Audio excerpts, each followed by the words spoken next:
Assalamu alaikum viewers and welcome back to my channel Study Law with Bushra. So we were discussing Law Gate syllabus and in today's video I am going to discuss the topic of opinion of third persons when relevant. But before starting the discussion, I request you all to please subscribe to my channel and don't forget to press the bell icon for latest updates. Do share this video with your friends and don't forget to comment your feedback. So let's move towards the discussion. Opinion of third persons is explained from Article 59 till Article 65 of Kanun-e-Shahadat Order 1984. So starting from Article 59. Article 59 explain opinions of expert. Experts हैं उनका opinion कब relevant होता है और ये experts किन लोगों को कहा जाता है. सो आर्टिकल 59 के according when the court has to form an opinion, जब भी कोर्ट ने कोई ओपिनियन फॉर्म अप करना है, कोई ओपिनियन क्रिएट करना है upon the point of number 1 foreign law, किसी भी फॉरेन लॉ से रिलेटेड, या फिर साइंस जिसमें हमारे पास मेडिकल भी इंक्लूडेड है, और आर्ट या फिर आर्ट, और as to identity of handwriting, किसी भी बंदे की हैंड राइटिंग की शनाख्त करने से मुतालिक, और फिंगर इम्प्रेशंस या फिर उसके अंगूठे के निशान को कंफर्म करने के लिए. यानी कि जब भी कोर्ट ने इन तमाम चीज़ों से रिलेटेड कोई ओपिनियन फॉर्म अप करना होता है, किसी भी foreign law, science, art, identity of hand writing या फिंगर इम्प्रेशन से मुतालिक, तो the opinion upon that point of person specially skilled, तो कोई भी ऐसे बंदे जिनकी इन तमाम फील्ड में जो स्किल्ड पर्सन हैं, जो कि माहिर कानून हैं, या फिर साइंस में, आर्ट में, आइडेंटिटी ऑफ हैंड राइटिंग में या फिंगर इम्प्रेशन में जो स्किल्ड पर्सन हैं, उनका ओपिनियन रेलेवेंट कंसिडर होगा. इन जो ऐसे लोग जो ऐसी फील्ड में स्किल्ड हैं, जो माहिर हैं, उनको एक्सपर्ट्स कहा जाता है और इन एक्सपर्ट्स का ओपिनियन रेलेवेंट है. फॉर एग्जाम्पल कि अब अगर मैटर इन क्वेश्चन ये है कि क्या ए की डेथ पॉइजन से हुई है या नहीं, तो किसी भी एक्सपर्ट का ओपिनियन कि जो डिसीज्ड के सिम्टम हैं वो जहर ही दी गई है उस बंदे को, उसके सिम्टम्स ये शो कर रहे हैं कि इसको जहर देकर मारा गया है जिससे उसकी डेथ कॉज हुई है, तो उस एक्सपर्ट का ये ओपिनियन रेलेवेंट कंसिडर होगा एज पर आर्टिकल 59. उसके बाद आ जाते हैं आर्टिकल 60 के ऊपर. आर्टिकल 60 क्या कहता है? Facts bearing upon opinion of experts. अब इसमें क्या बात की गई है? ओपिनियन ऑफ द एक्सपर्ट्स के साथ साथ फैक्ट्स की बात की गई है. कौन से फैक्ट्स की? आर्टिकल 60 कहता है the facts that are not otherwise relevant. वो फैक्ट्स जो वैसे तो रेलिवेंट नहीं हैं, वो इररेलिवेंट हैं, लेकिन वो रेलिवेंट हो जाते हैं. They are relevant if they support or are inconsistent with the opinion of the experts when such opinion are relevant.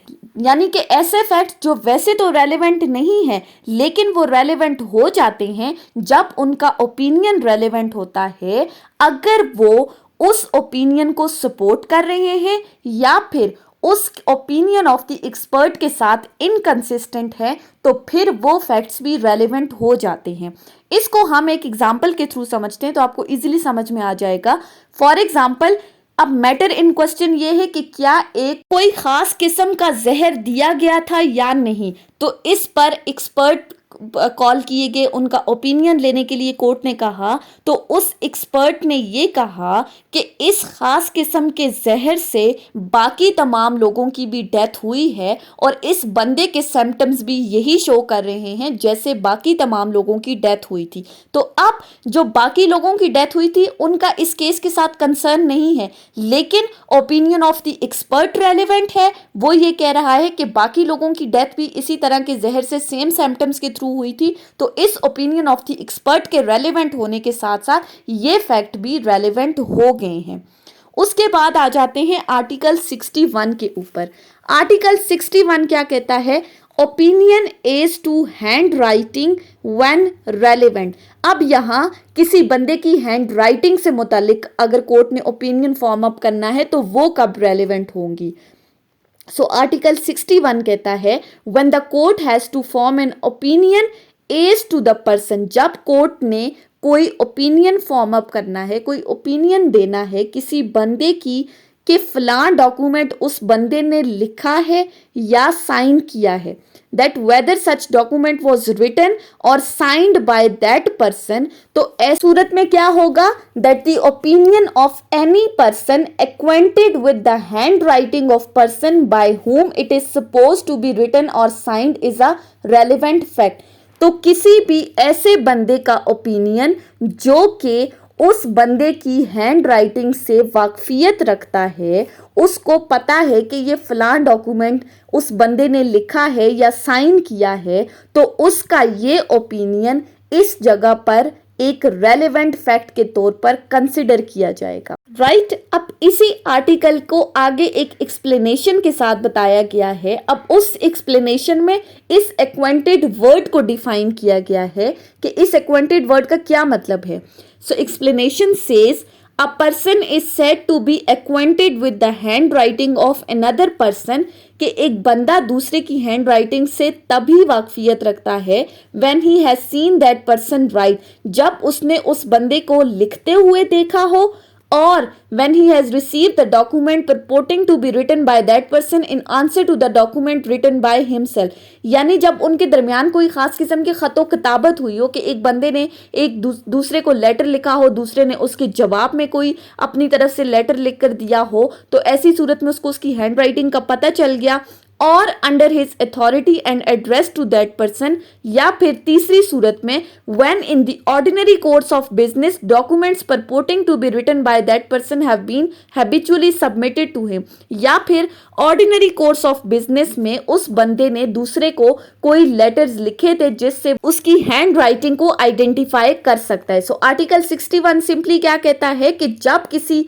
बंदे की हैंड राइटिंग से मुतालिक कोर्ट ने कोई ओपिनियन देना हो, तो ऐसा बंदा जो उसकी हैंड राइटिंग से वाकफियत रखता है, उसका वो ओपिनियन रेलेवेंट कंसिडर होगा। उसके बाद आ जाते हैं आर्टिकल 62 के ऊपर। आर्टिकल 62 क्या कहता है, opinion is to the existence of any right और कस्टम। अब यहाँ पर राइट और कस्टम की एग्जिस्टेंस से मुतालिक कोई ओपिनियन आ गया है कि वो कब रेलेवेंट होगा।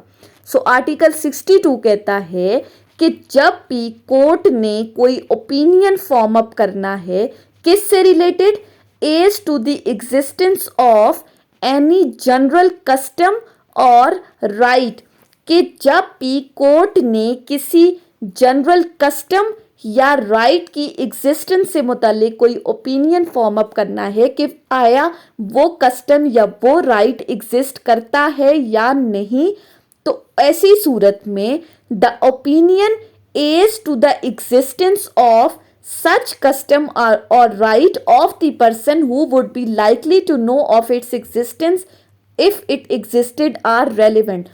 तो ऐसे बंदे जिनका इस चीज के बारे में स्पेशल नॉलेज है, that yes this thing is being practised for a long time, तो वो उन बंदों का ओपिनियन जो कि स्पेशल नॉलेज रखते हैं वो रेलेवेंट कंसिडर होगा। अब इस आर्टिकल 62 में एक्सप्लेन किया गया है कि जनरल कस्टम और जनरल राइट से क्या मुराद है। So the expression general custom और general right includes the custom or rights common to any considerable class of person. इस आर्टिकल में जनरल कस्टम या जनरल राइट से मुतल्लिक वो कस्टम या राइट्स हैं that is open for general public, जो आम पब्लिक के लिए जो कॉमन है।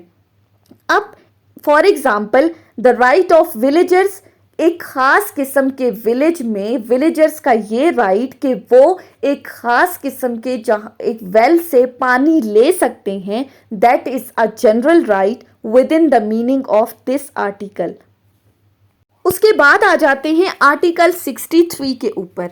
आर्टिकल 63 क्या कहता है, opinion is to usages tenets etcetera when relevant. अब यहाँ पर अकीदे और राय से मुतालिक सवाल आ गया है कि उनसे मुतालिक ओपिनियन कब रेलिवेंट होगा। So article 63 says when the court has to form an opinion, जब कोर्ट ने कोई ओपिनियन फॉर्म अप करना है, किस से related?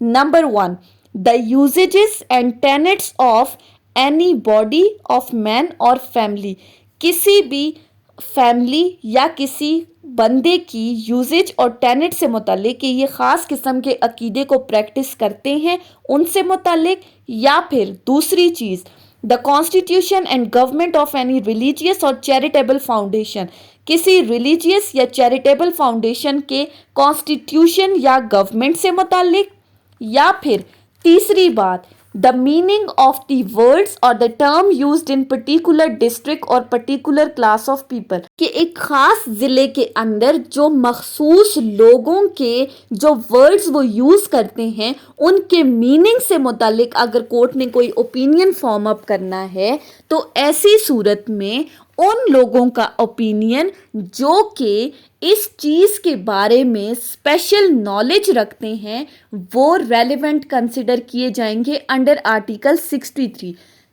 The opinion of all those persons who have the special knowledge about these things, their opinion will be considered relevant.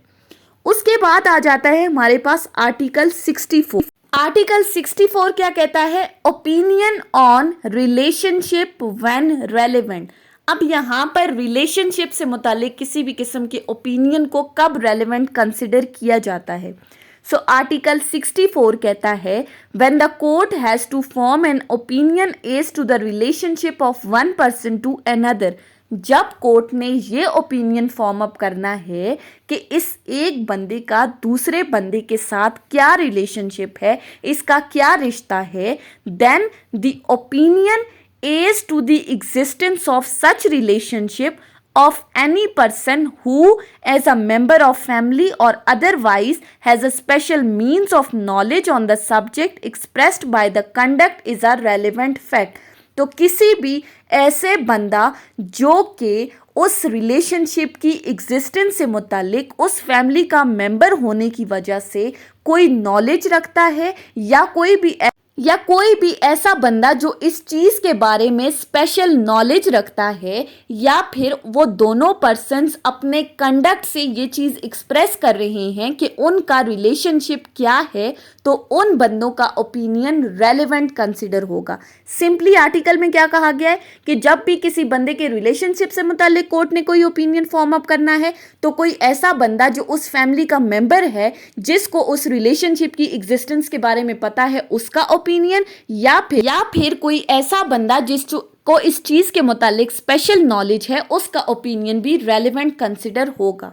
उसके बाद आ जाते हैं लास्ट आर्टिकल 65 के ऊपर। आर्टिकल 65 क्या कहता है? Grounds of opinion when relevant.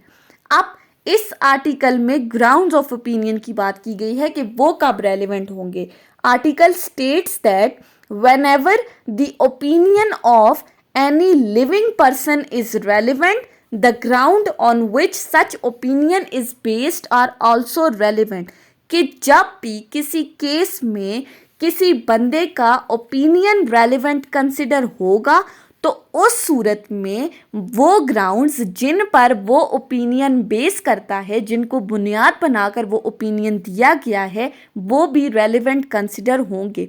For example जब एक्सपर्ट से उनका ओपिनियन मांगा जाता है तो एक्सपर्ट्स वैसे ही तो नहीं कह देते कि भाई हमें ऐसा लगता है कि ये चीज़ इस तरह से है, बल्कि वो साथ में ग्राउंड्स भी बताते हैं कि हमने इस तरह का एक्सपेरिमेंट करके देखा है और इन एक्सपेरिमेंट्स के बाद हमें ये पता चला है कि फ़लाँ चीज़ इस तरह से है। तो जब लिविंग पर्सन का ओपिनियन रेलेवेंट होगा तो उसके साथ साथ वो ग्राउंड्स भी रेलेवेंट होंगे जिन पर वो ओपिनियन बेस करता है। सो ये थी हमारी आज की discussion opinion of third persons के ऊपर कि वो कब रेलेवेंट होते हैं, जो हमने आर्टिकल 59 से आर्टिकल 65 तक डिस्कस किए हैं। आई होप कि आपको ये टॉपिक समझ में आया होगा। अगर आपने इस वीडियो को अटेंटिवली सुना है तो अगर आपको ये वीडियो अच्छी लगी है तो इस वीडियो को लाइक करें, कॉमेंट करें, चैनल को सब्सक्राइब करना ना भूलें और ज़्यादा से ज़्यादा अपने फ्रेंड्स के साथ शेयर करें। Thank you so much for watching this video. Till then, अल्लाह हाफिज़।